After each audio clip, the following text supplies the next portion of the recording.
Okay, mic check. This wasn't what I wanted. I need this one.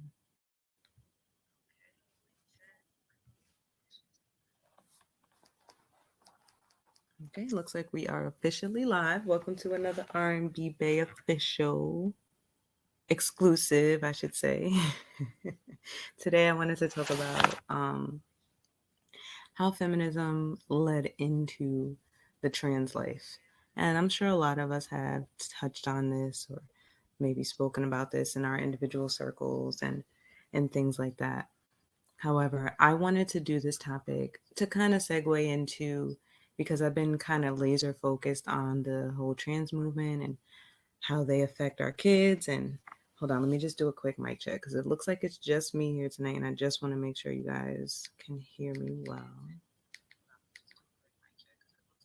My screen is not showing. Hold on one second, guys. Why though?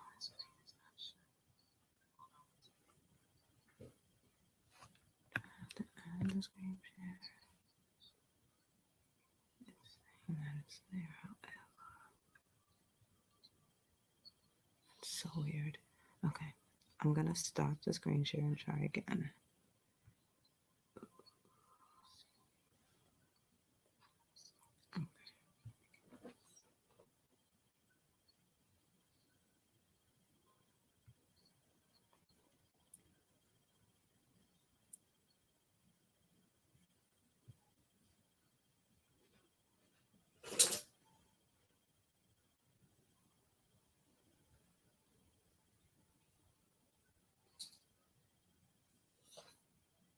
My dog is right next to me, so if you hear any random noises, it's her shaking or, doing her doggy stuff over here. Okay, looks like I got it going.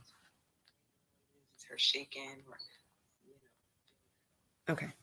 So the reason I wanted to touch on this topic is, like I was saying, I've been kind of hyper focused on the trans movement and, how they affect our kids and things like that.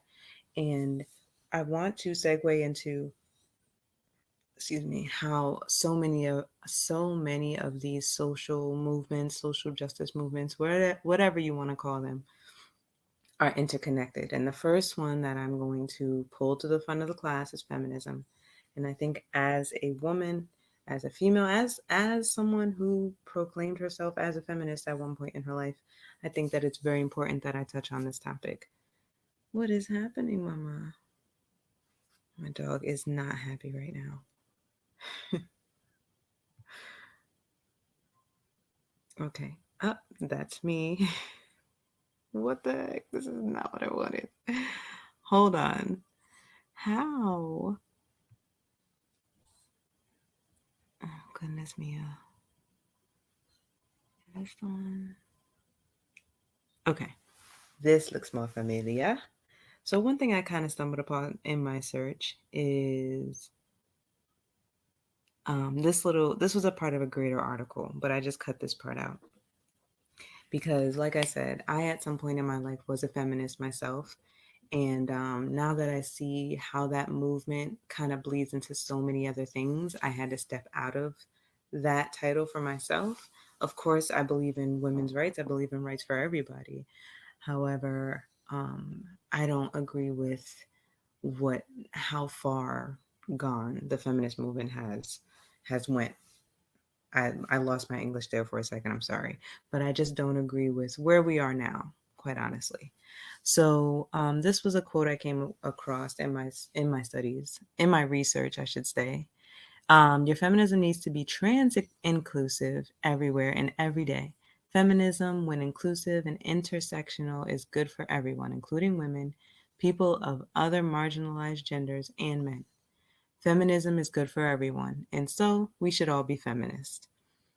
As writer Ali E said, simply put, trans women ought to be included in the feminist coalition because we share some experiences of misogyny with cis women, because we share liberatory goals with feminism, and because our exclusion makes feminism weaker. Um, yeah, they said a whole lot. It's like they put a lot of nice words in there to make it sound like they're saying something, but they really didn't say anything. They just are proclaiming that, trans people should be added to the feminist movement. No real reasoning. They say because at a couple of points in the statement, but there still really isn't much rationale as to why they feel like they should be included in the feminist movement. And it's just, we'll get into that a little deeper as we go. So the first article we're going to touch on is called How Did the T Get Added to LGBT, right?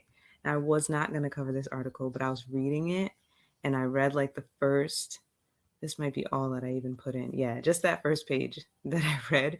And it kind of read like comedy to me, so I thought I should share it. Okay. Like an ever-expounding mushroom cloud of diversity, every few years America's gay leaders and activists welcome a new category of member to the community. Wikipedia walks us through our complicated family history. LGBT, lesbian, gay, bisexual, and transgendered, or GLBT, are the most common terms. Sorry, just got a text me. Okay. Are the most common terms to describe the gay community. When not inclusive of transgender people is shortened people. Oh my God, English. When not inclusive of transgender people, it is shortened to LGB. Now I remember LGB. And I remember when they added the T.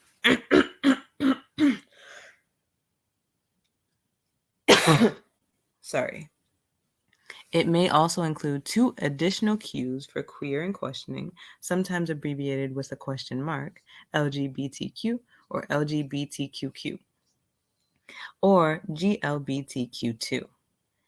A variant being LGBU, where U stands for unsure and I for intersex, LGBTI, another T for transsexual, LGBTT, another T for or TS, or the numeral S for two-spirited people, and an A for straight allies or asexual, LGBTA, at its fullest then, because I lost track of what means what goes where. So at its fullest then, it is some permutation of LGBTTTIQQA. I don't know how anybody's supposed to remember that. I think they should have just switched these letters up and made it into a word or something. I don't know. It looks like a word scramble to me, or one of those, oh my God. I just don't understand. So many all the letters of the alphabet. So in simpler terms, we were all gay, but then the word gay started to mean gay men more than women, so we switched to more inclusive gay and lesbian. Bisexuals who were only part-time gays insisted we add them too, so we did, not without some protest. And by the early 90s, we were the lesbian, gay, and bisexual, or LGB community. Like I said, I remember that.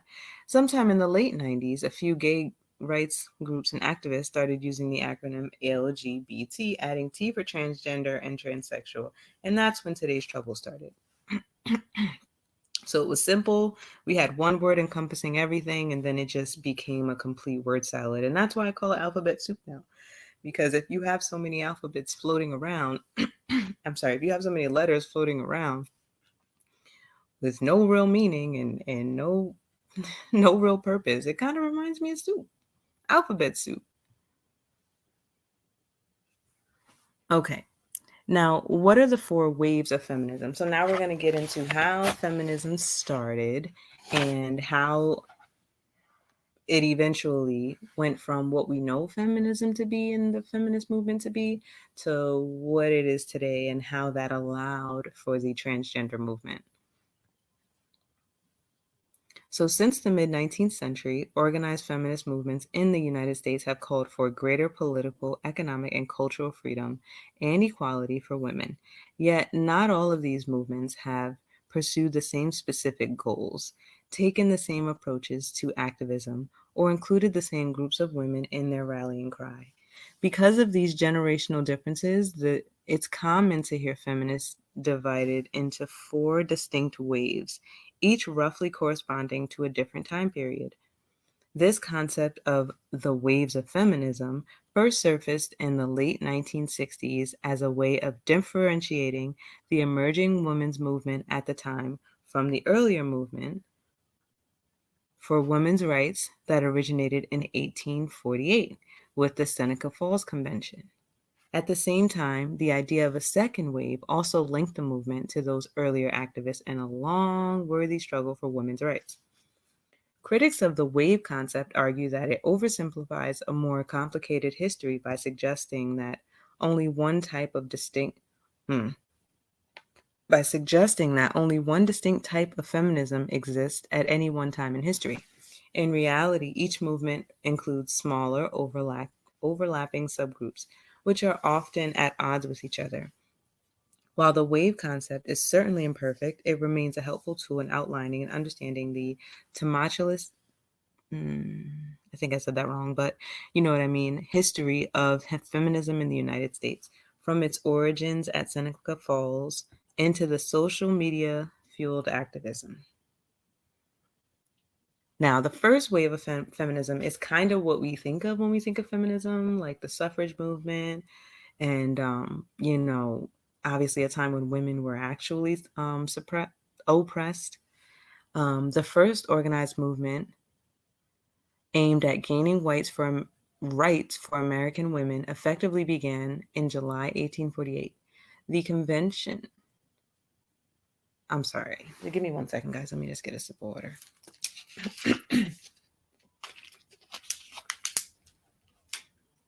Okay.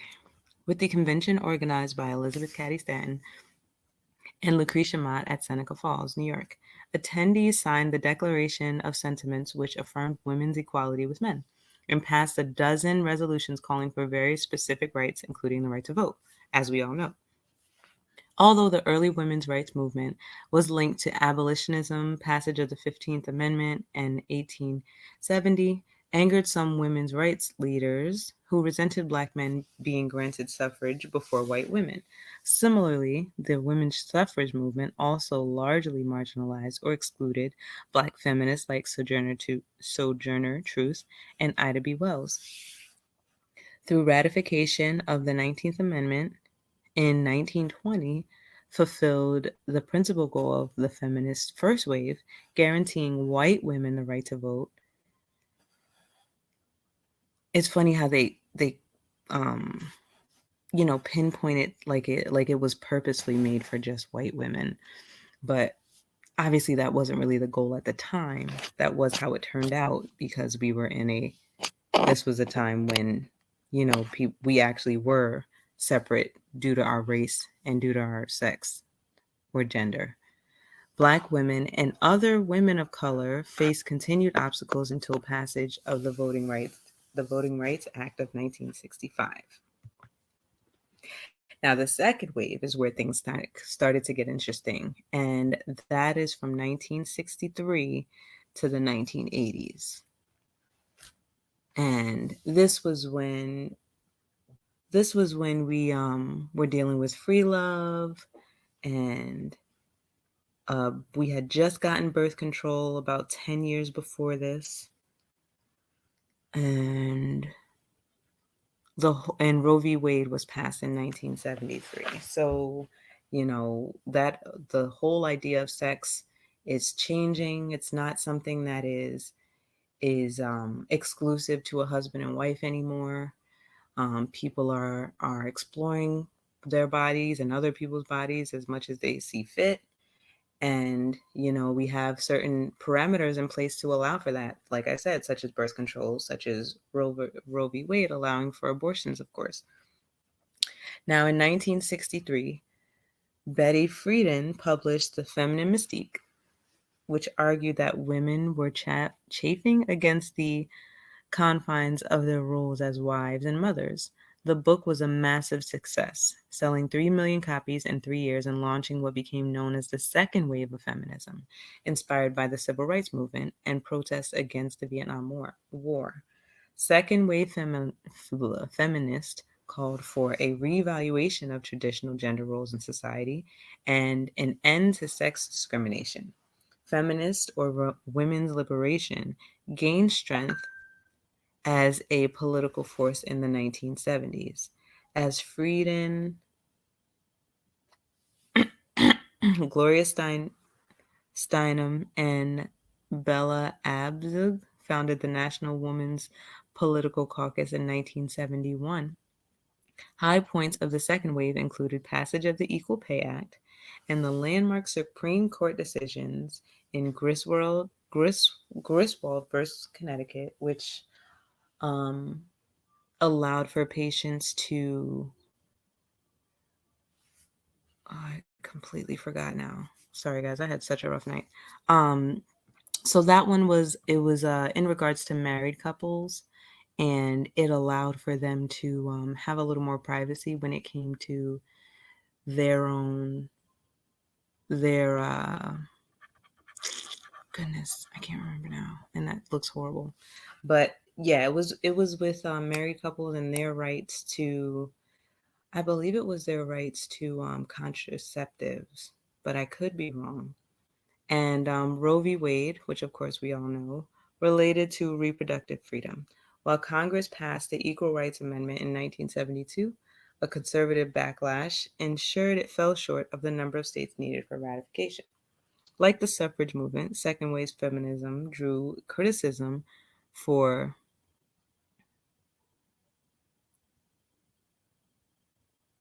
centering privileged white women, and some black women formed their own feminist organizations, including the National Black Feminist Organization. Despite its achievements, the women's liberation movement had begun to lose momentum by 1980 when conservative forces swept Ronald Reagan to the White House. And then we get into the third wave of feminism. Now, the third wave of feminism is that was in the 90s, and that is when things really turn up as far as sexual liberation, and the lines kind of start to get blurred as far as gender and things like that. Um, so I'll just quickly jump into this.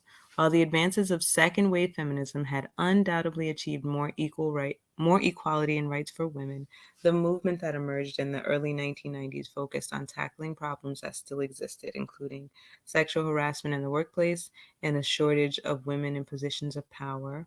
Rebecca Walker, the mixed race daughter of a second wave leader, Alice Walker, announced the arrival of feminism's third wave in 1992 while watching Anita Hill testify before the Senate Judiciary Committee about her accusations of sexual harassment against Supreme Court nominee Clarence Thomas. That same year, dubbed the Year of the Woman, saw an unprecedented number of women elected to Congress. Embracing the spirit of rebellion instead of reform, third wave feminists encourage women to express their sexuality and individuality. Many embraced a more traditionally feminine style of dress, grooming, and even rejected the term feminist as a way of distancing themselves from their second wave predecessors. Riot Girl groups like Bikini Kill, Bratmobile, and Heavens to Betsy brought their band of feminism into pop music, including songs that address sexism, patriarchy, abuse, racism, and rape.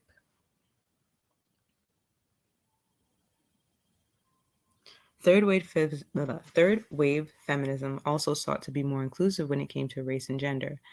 The work of scholar and theorist Kimberly Crenshaw on the concept of intersectionality, or how types of oppression based on race, class, gender, etc., can overlap, was particularly influential in this area.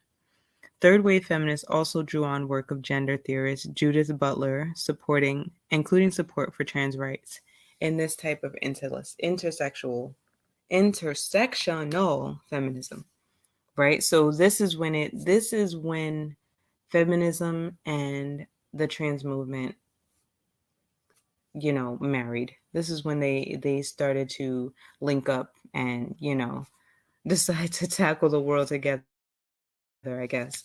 And one of the main reasons, as mentioned here, is Kimberly Crenshaw. So she did an article where she broke down three cases, and the way she framed it was that those three cases gave rationale as to why the feminist movement and the no. It gave rationale to intersectionality, which basically talks about how you can be oppressed in like for more than one of your qualities. So right, so as said here, whether it be race, class, gender, and they of course added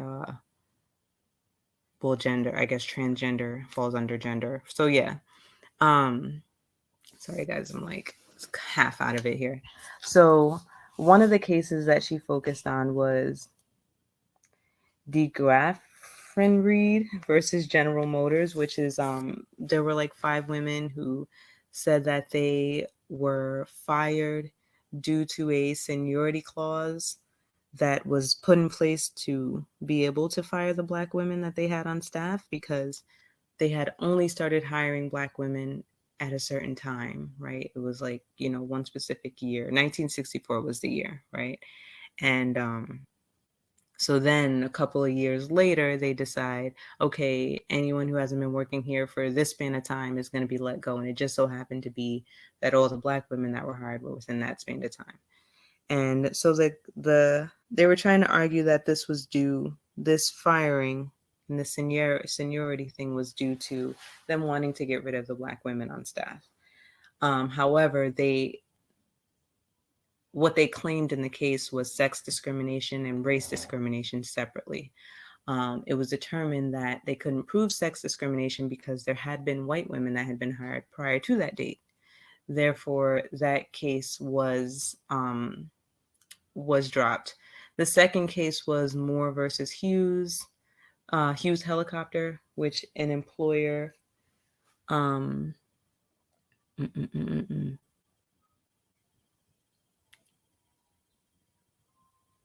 What? Sorry, my notes make no sense right now. Basically, the employer wouldn't promote they said that the Black women weren't promoted due to the fact that they were Black women. And what the proof that was asked for was find a group of Black women that would be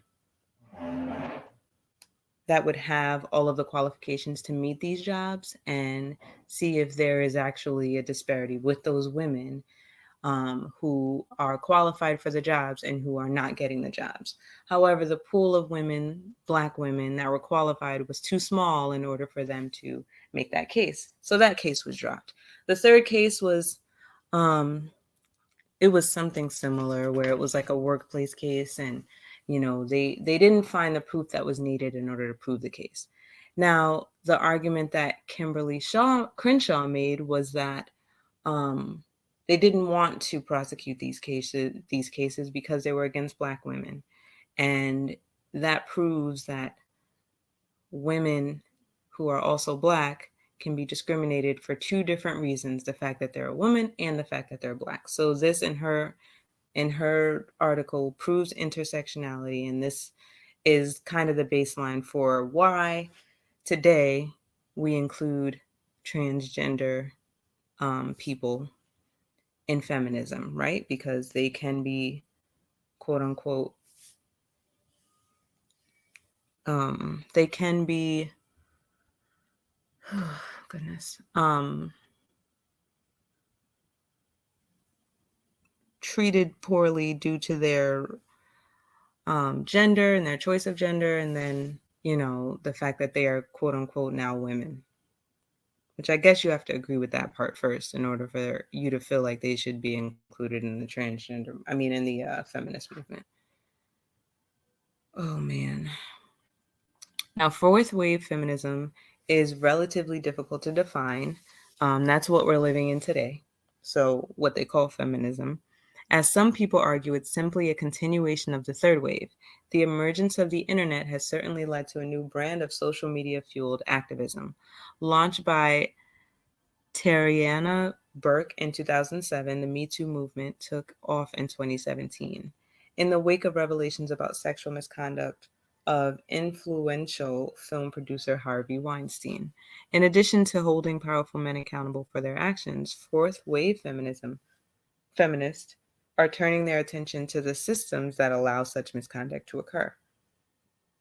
Like their predecessors in the feminist case, they also continue to grapple with the concept of intersectionality and how the movement can be inclusive and representative regardless of sexuality, race, class, and gender.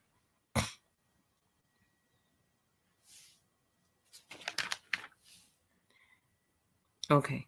Now, feminists are explaining how the fight for women's rights and trans rights are one and the same.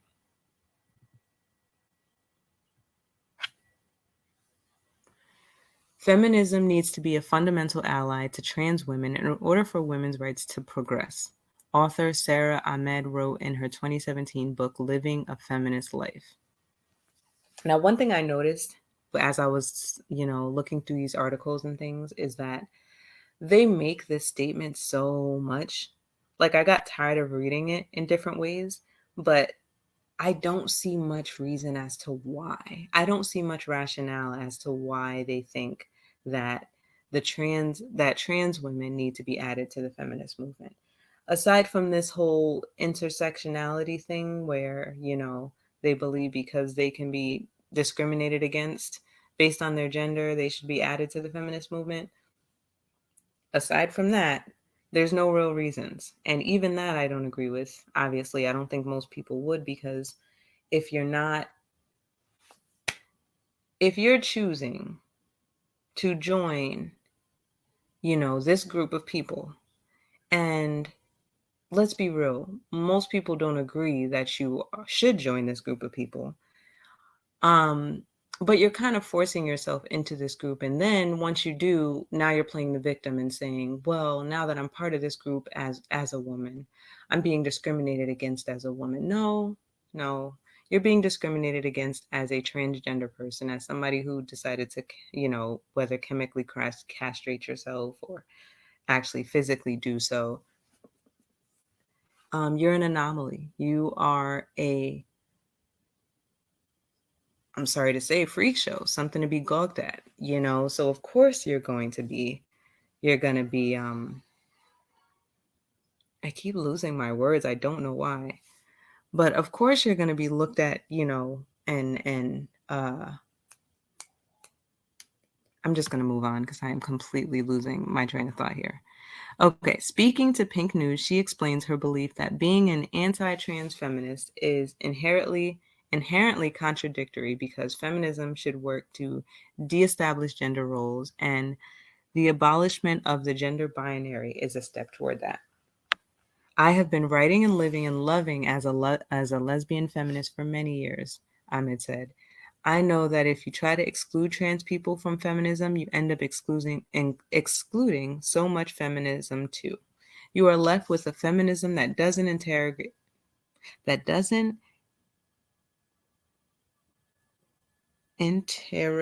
its own terms, integrate. Oh God. And that uses terms like sex or nature or natal in the same way that the patriarchs do, to justify the restriction of the very freedoms we've been fighting for. Trans women and trans people have always existed. While the fight for trans rights has been raging for centuries, the branch of feminism known as transfeminism was popularized in the late mid to late 1900s. So it's kind of like, I mean, if we accept that, feminism is actually is needed as much as they want you to believe, right? If we accept that as true, then that would mean that women are a group of people who are very much so oppressed. That's the word. For some reason I couldn't remember it. Goodness. That's very much so oppressed, right?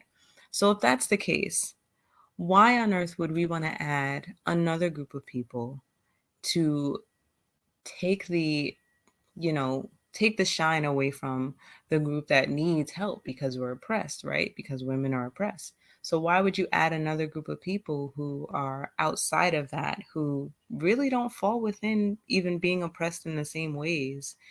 And that's only going to take the shine and the light away from this oppressed group, right? I mean, just logically, it really doesn't make too much sense. That's not supposed to be there, but all right, that's me, guys. What is happening? No. Oh my God. I don't know what just happened.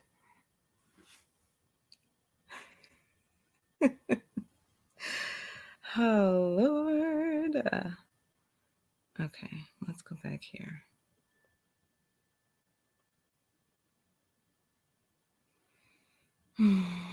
It really is just that type of night. I don't even know where I was in this joint. Let's try this one.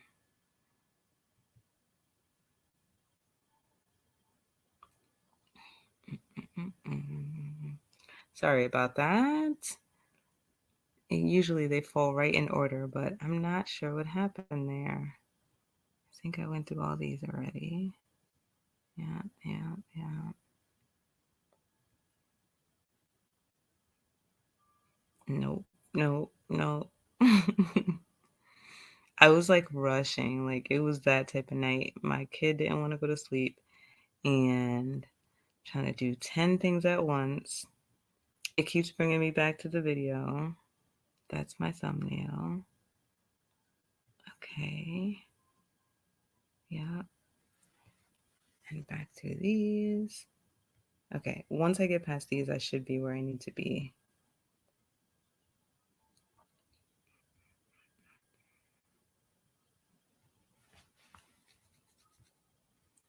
So did we finish this article? I think we were here, right? Yeah, I'm pretty sure. I hope.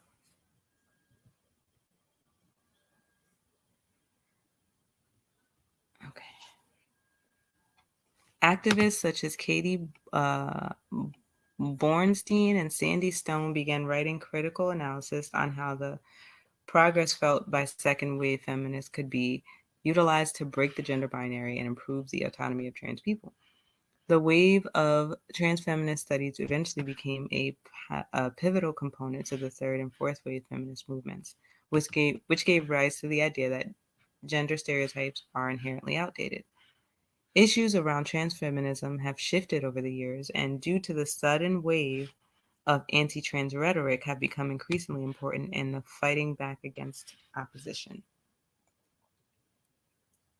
Trans exclusionary groups that appropriate feminist theories, sometimes known as the AntiGender Movement, has sprung up over the past decade as a reaction to the growing awareness of gender diversity. Groups tend to argue that the so called biological sex is a priority concern in the feminist theory and that feminism should be organized on the basis of sex rather than gender. But as Ahmed explains, the belief is often built upon patriarchal norms that end up inhibiting progress rather than helping. So again, I just read this whole thing, right? And I feel like they said nothing. Like they're using a lot of words, but nothing is really being said because again, why is it that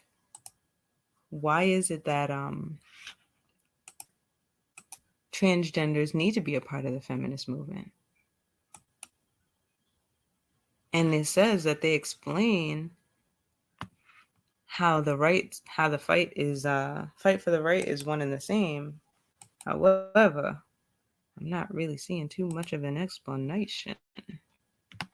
Okay, so let's get there. Attempting to define feminism on the basis of biological sex would also ignore the rich history of LGBTQ plus feminist activism, Ahmed continues. Not only did the wave of sex positivity, which defined early third wave feminist theory, derive from the LGBT plus groups such as the Gay Liberation Front and others, but so too has feminism been bolstered by trans women who fought for the rights of themselves and all women. Trans women and cis women have been marching side by side for so many years, fighting for a world in which we get to live on our own terms. And let me just say, and I'm pretty sure I've said this before, I mean, I think for any biological woman, this word is like a curse word, because now you're classifying, my sex, my gender that I was born with, and I've got the stripes and I've got the scars to prove it. So I'm not going to say this anymore. If I see this word, it's just going to be women or woman, because that's what we are. In fact, those of us who have had to resist who we are, who we are told we must be, which is true for many lesbians, queer, and trans people, have or should have an immense political affinity and solidarity. We cannot let ourselves be pulled apart by this reactionary moral agenda. We know that we are fighting for that, and we know what we are fighting for, and that includes each other. Yep, still waiting for the why, though. The issues facing trans women are also hurting women. Last year alone was a grim reminder of why trans feminism is so important and why the issues it is attempting to fix intersects with feminism as a whole. Okay, so I think they might be getting into the why. Let's see. There's no coincidence that the anti trans legislation began skyrocketing in the US following the overturning of Roe v. Wade, effectively gutting abortion rights in the country. It's a direct result of animosity and complacency that has caused progress to stagnate. Interesting. A common argument from right-wing pundits is that feminism has somehow gone far enough and that women and marginalized communities have reached the equality barrier despite there being overwhelming evidence to the contrary. This belief means that conservative lawmakers view any amount of progress as a step too far when it actually is a step toward the bare minimum. Activist and online video essayist Mia Mundler told Pink News that there is an overwhelming amount of overlap between issues of women and trans women, and that the solution are almost always identical. She explains the goals of activism for both women and trans women do, or at least should, focus on similar ideas around the right for each person to have control over their own body. So again, a whole lot of words, but nothing real, nothing legitimate. Like, she keeps saying that the issues are identical, but where? How? How is that even possible? How can you say that a woman can be discriminated against in the same way that a trans woman could be discriminated against? That doesn't even make sense. It really truly doesn't, because most of the ways that trans women are discriminated against has to do with the fact that they are trans women, the fact that they're trying to enter into spaces that make women uncomfortable, or the fact that they're trying to portray themselves as women and date men and not tell them that they're not natural born women, and then get upset when a man is like, well, I don't want that. I don't want freaking the woman that was built on an operating table. I want a real one.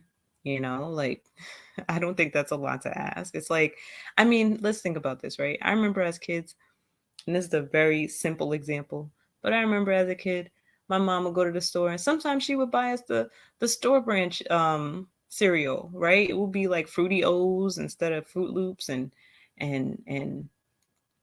what was it? Snowflakes. I don't even know. I don't even know what the other names were. All I know is that it was a lot of off-brand cereals, and they were never quite as good. We would get them home, and it's like, but I want Fruit Loops, mom. But I want Frosted Flakes, mom. And again, this is.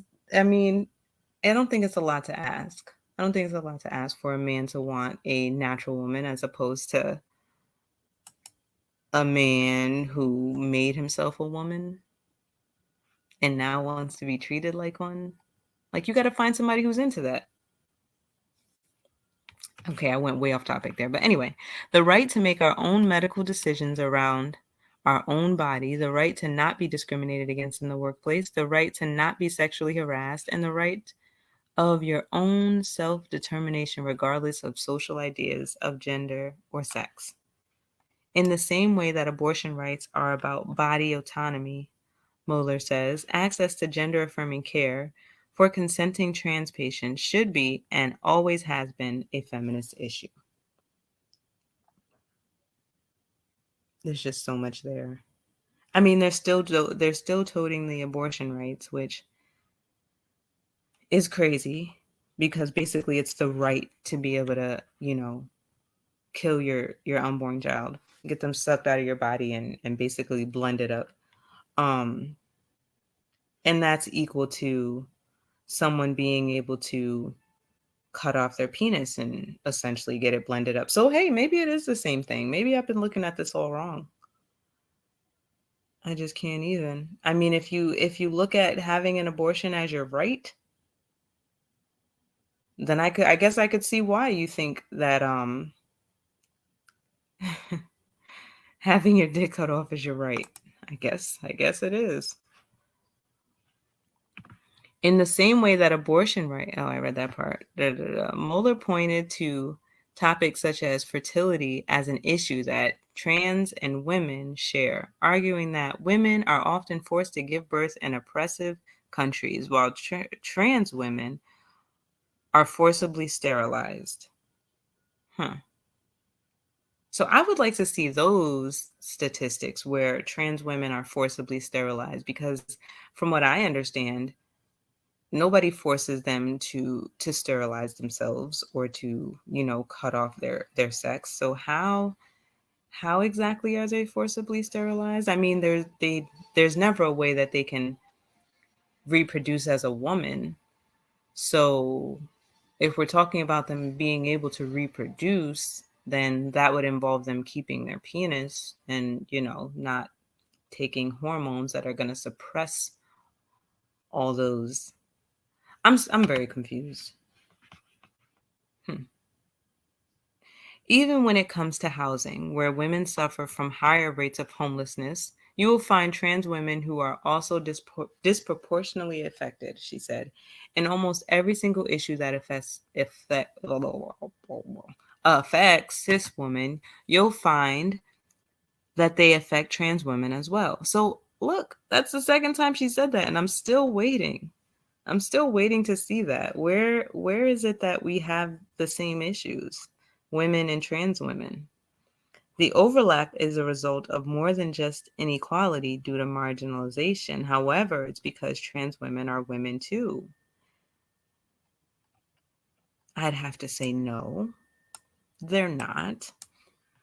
Despite what anti-gender movement attempts to argue, misogyny is part of the reason why trans women are discriminated against in society, whether it's workplace harassment, sexual abuse, or domestic inequality. An overarching goal of feminism since its ideological inception has been that biology is not destiny. That is a lie. That was never the overarching goal. The goal of feminism was for women to not be oppressed, for women to be able to have the right to vote and, own property and have their own money and things like that, which, is understandable. We should be able to do those things. But to sit there and say that the overarching goal of feminism since its inception has been that biology is not destiny, you a lie? That is a straight up bold-faced lie. Women should not be defined as their biology as dictated to them by a patriarchal society. That's comedy too. How do you sit there and say that their biology was dictated to them by society? No, it was not. Their biology is literally what their body is comprised of when they're born. Nobody gets to tell you what your biology is. It's not some man standing over you with his finger pointing down saying, "You're a woman, baby." No, it's not quite how it works. You are born as a woman, and nobody has to tell you that that's what your biology is. Oh, goodness. Trans women ask for the exact same thing.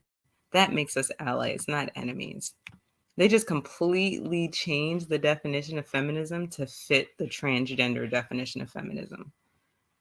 That's just comical. Okay, so I wanted to cover this article last, so I'm going to skip over this one and go to the next one. Okay. Um, Feminism and transgenderism are not one and the same.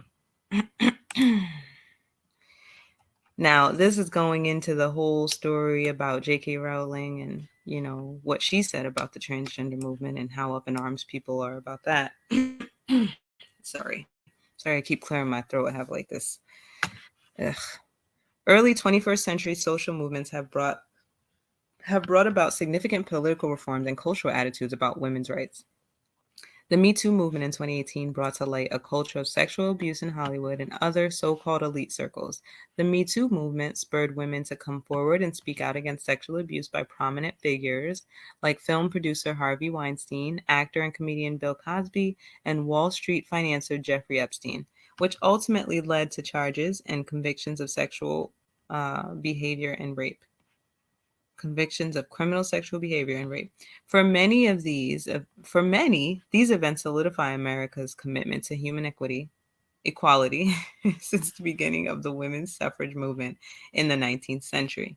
While some feminists take a nebulous position that more work is needed, an interesting development has occurred within feminism that produced a specific and concrete political and cultural opponent, transgenderism. The current political and cultural landscape in America seeks to unify women's rights and trans rights under the mantra trans rights are women's rights. But this union is not sitting right with all feminists. Feminist and author of the Harry Potter fantasy series, J.K. Rowling has been a leading voice in the rejection of trans ideology, not trans people, which is a cultural attempt, she argues, to erase the reality of women. Woke critics of Rowling have attacked her for pointing out obvious issues with transgenderism. Rowling stated in a tweet, "If sex isn't real, the lived reality of women globally is erased. I know and love trans people, but erasing the concept of sex removes the ability of many to discuss their lives meaningfully. It isn't hate to speak the truth." In response, GLAAD, a LGBTQ advocacy group, stated in bad faith, with complete disregard for Rowling's claim on Twitter, "There is no excuse for targeting trans people." Now let me reread her tweet because I'm pausing because I'm like, where did she target anyone? "If sex isn't real, the lived reality of women globally is erased. I know and love trans people, but erasing the concept of sex removes the ability of many to discuss their lives meaningfully. It isn't hate to speak the truth." So that's perfect example of gaslighting, moving the goalposts, all of that. Because it's just like, how do you read that and see that trans people are being targeted? It's like anything that speaks to the truth, anything that downplays their movement is transphobic. If I go outside or go online or shoot, say right now on my show, I'm a woman, and there's no other definition other than somebody who was born with ovaries and all the biology that makes up a woman, that's transphobic to them, which is crazy because I ain't saying nothing about trans people. The great irony here is that GLAAD accused Rowling of distorting facts when they did exactly that by saying Rowling is targeting trans people. J.K. Rowling continues to align herself with an ideology which willfully distorts facts about gender, identity, and people who are trans, GLAAD responded. GLAAD is entirely wrong, however. Rowling is taking issue with transgenderism and not trans people. Rowling believes in every trans person's right to live any way that feels authentic and comfortable to them.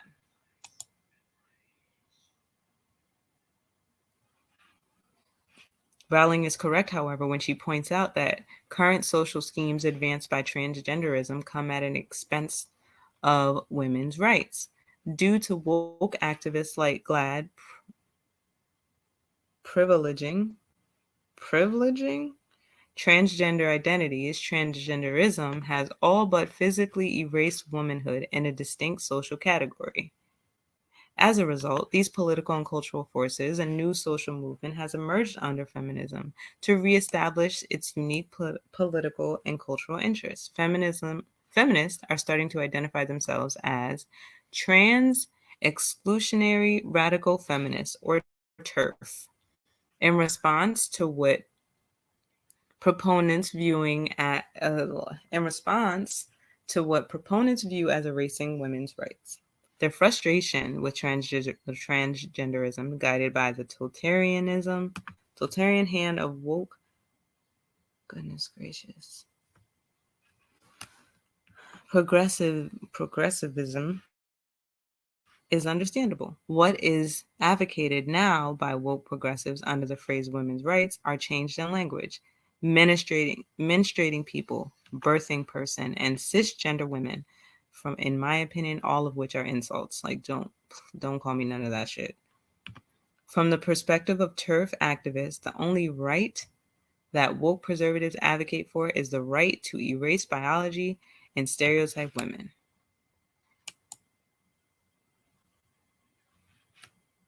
And I think that's the end of that article, is it? That's me again. Sorry, y'all. I don't know why that picture keeps popping up. Okay, so what the heck? Okay, so this is going to be the last article.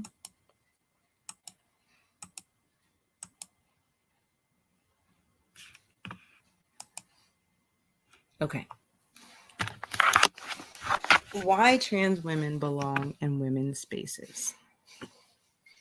So I thought this was an interesting take because now they're advocating for why this should be so.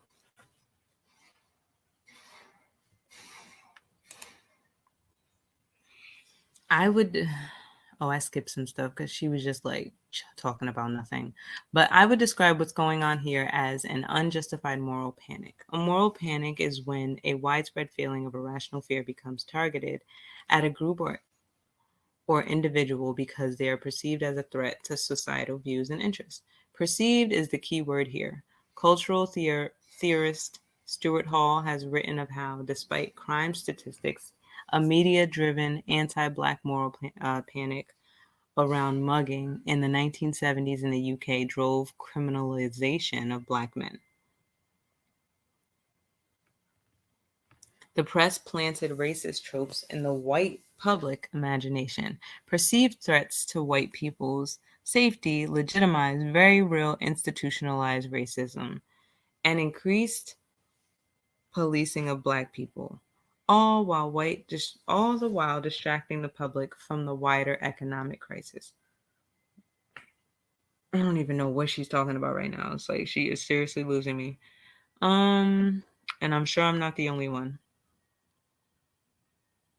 So the reason, I'm just going to skip through it a little. The reason I thought this article was interesting was because at some point, she talks about how, and I've heard other people talk about this, about letting trans women into women's spaces, and how, the idea of there being a safety issue, or is this what she says here? Have whomed on spaces. Yes, right here. Okay. It's uncanny that this moral panic around women's spaces is happening at the height of our own economic crisis. Women's spaces and spaces where women's privacy and safety is vital, toilets, changing rooms, and domestic abuse refugee. No, that's not right.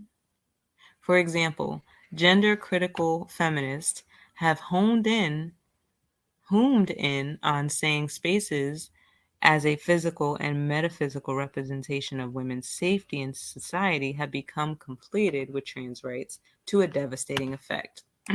That's not the right one. I read that whole thing for no reason.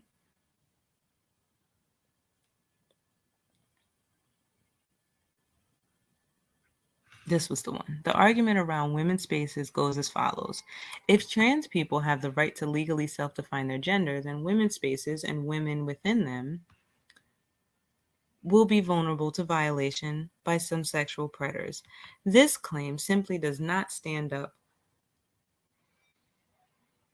legally or logically. Legally, it's redundant because trans women, by virtue of being women, already have the right to access women-only spaces.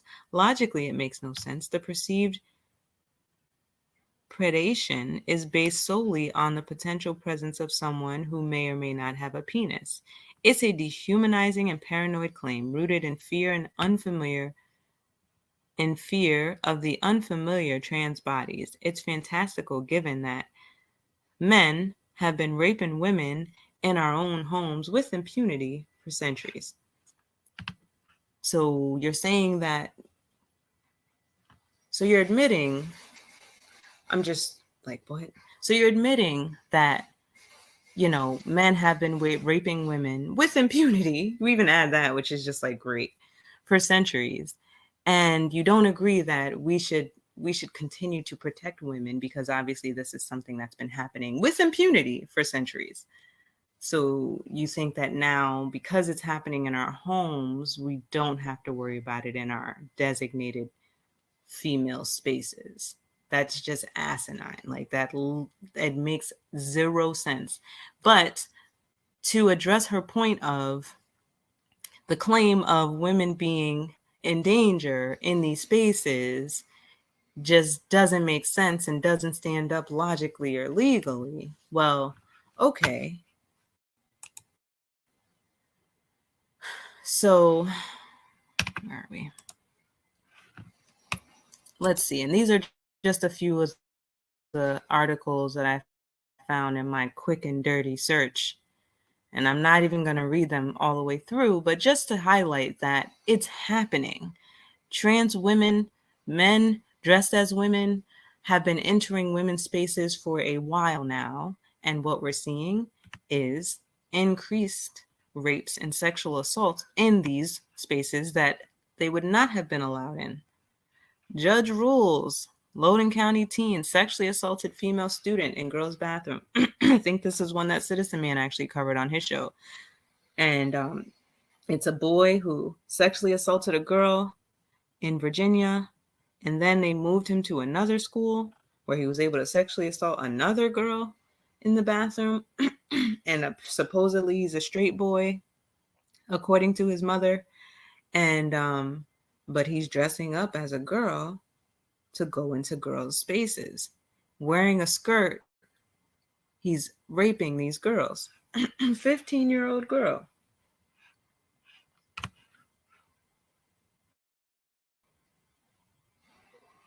And that's one case. Here's another one.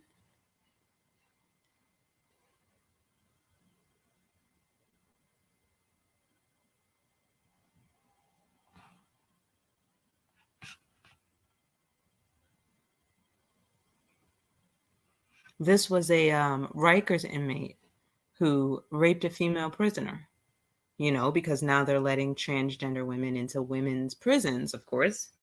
If you hadn't heard, I'm sure you have.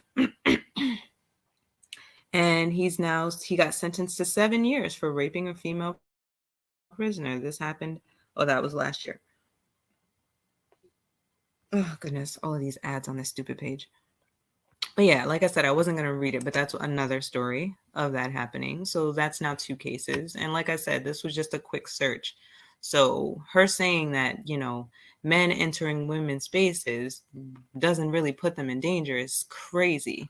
California trans child molester, 26, gets 2 years in juvenile facility thanks to progressive DA Whoa, I didn't even read that one fully. Holy crap. Pleaded guilty earlier this month to molesting a girl in a woman's bathroom.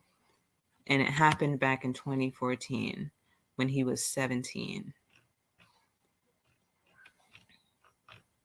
Ugh, if you would scroll. Thanks.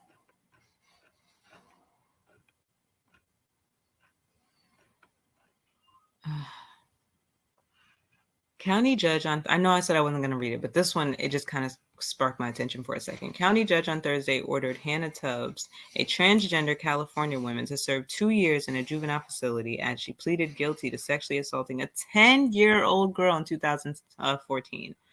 Before doing so, the judge criticized far-left district attorney George Gatson whose office declined to prosecute the repeat offender as an adult.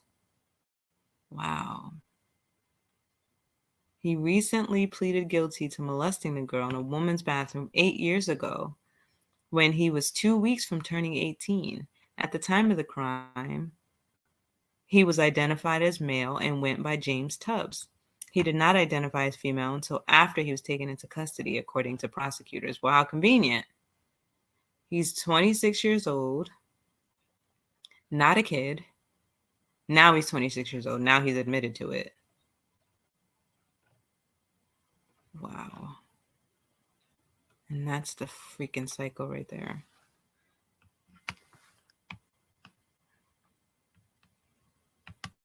They get into the details of it, but I don't even want to read it. He's a disgusting person.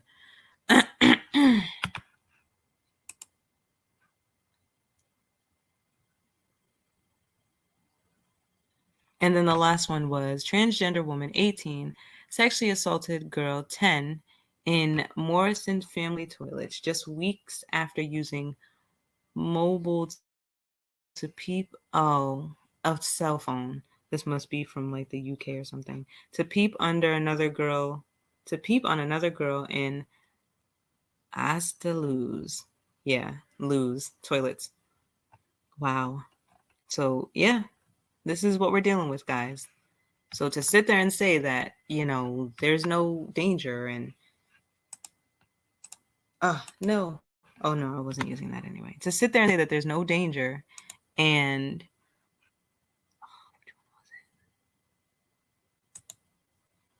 oh god, not that one. And this is an exaggerated idea is crazy. It's crazy. It's crazy because you have to be under a rock to not see everything that's happening right now.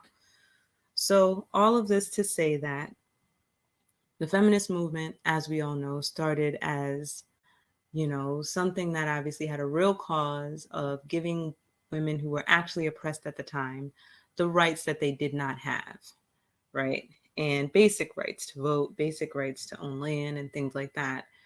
And they did that. And then you didn't really hear from them for a while.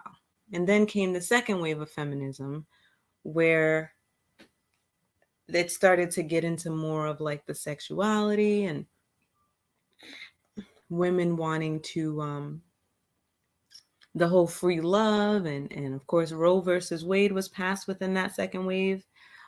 Prior to the second wave of feminism, we had the introduction of birth control. So now, of course, even more available for women, for people to be physical outside of marriage. So in my opinion, these are like the first hits against the family structure because, prior to that, it was just understood that you don't engage in sexual interaction with a person until you're married. I mean, I'm sure there were men who did, but as a woman, it was your duty to retain your vitality until you found a husband. And the free love and the birth control and the abortions made it very easy for women to do that and not have to wait to be married to do so. So then that led into the third wave of feminism, which is a little bit more of what we are familiar with, as far as we're starting to see the gender lines getting blurred. We're starting to see even more of like women exploring their sexuality and the beginning of the whole culture, in my opinion, and all that. And this is what leads into what we see today and what is still called feminism, but I would argue that they should have come up with another name for it at this point because it's not even what we thought it was anymore. But yes, so those two things have always been connected. Well, since the inception of the transgender movement have been connected, and it was welcomed by women, and a lot of women even still now support the trans movement so heavily and don't even think about how it affects their own womanhood and their own existence at this point, because what it's come to is trying to stamp out what a woman is, trying to erase what we know to be women in order to replace that with something new, in order to replace it with an idea. You know, if you think you're this, then you are it. And that's utterly ridiculous. So that was really all I had to say about that. And like I said at the beginning, this was my way of segueing into some of the topics that I want to cover going forward, and you know, how I want things to play out as far as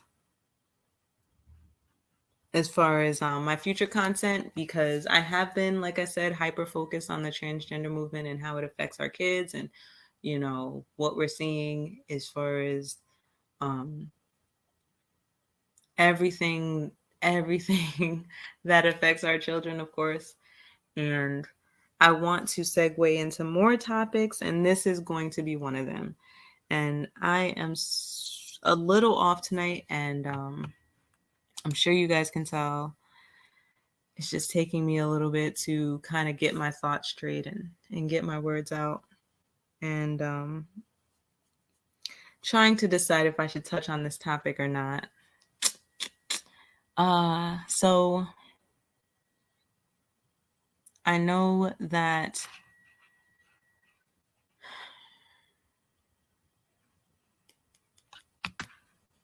I don't know.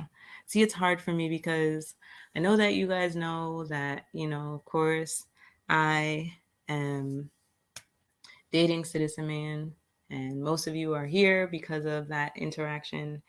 And the difference between him and I is that I'm really private when it comes to that stuff. And so it's hard for me to talk about my personal things online. So, yeah, I don't even know if I want to go there, honestly. You heard it, you saw it, and yeah, it is, you know, it's just, it's life. It is what it is.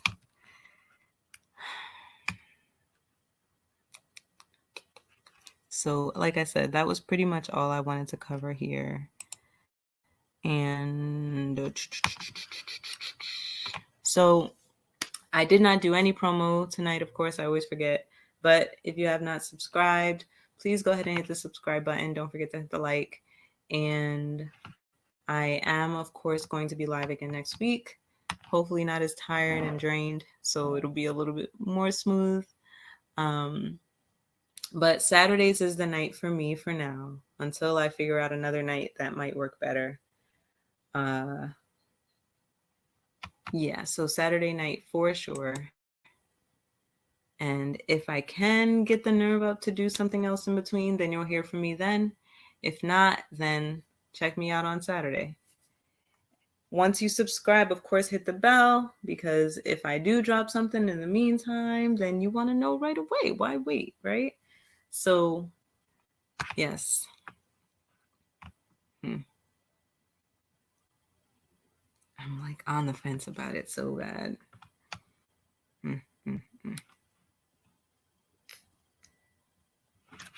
Okay, guys. Where is my... There we go. Okay, so thank you all for being here, all three of you. I appreciate you. And I will, of course, see you guys next week. Thank you. Thank you. Have a great night.